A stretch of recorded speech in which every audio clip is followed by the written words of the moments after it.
We're in the middle of doing the budget. We hope to have a budget in April. We'll then have a final set of numbers once we have the state budget, and we'll be able to say that New York City is going to get X, and then we'll know the exact fiscal impact of the state budget on the city. But let's take the premise that the numbers don't change dramatically, which would be my expectation. Then the mayor's saying there would have to be layoffs, and the question then becomes, how do you do those layoffs? How do you affect the layoffs?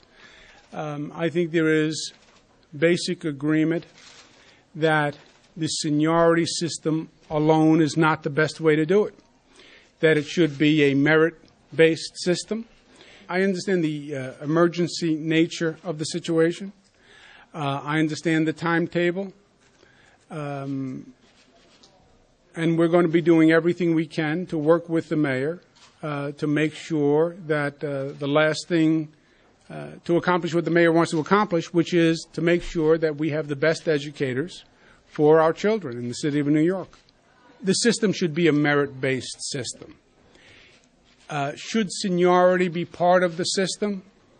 We can have that discussion. But I think what this is really about is getting the parties who need to agree to make this a reality to agree to make this a reality. You know, from my point of view, I understand everybody's argument, right? Mayor's position is this, the union president's position is this, the Senate has this position, the Assembly has this position. Great.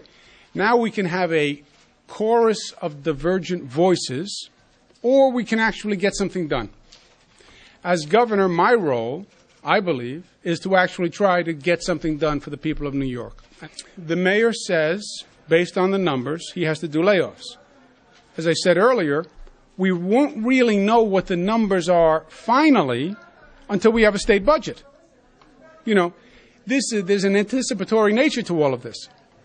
I'm going to get a reduction from the state, and because of the reduction from the state, well, let's get the actual budget done, find out what the state reduction is, and then we'll have a finite number.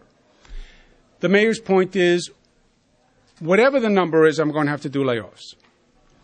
But we'll know for sure from the state side when we have a state budget, which is hopefully April 1 or thereabouts.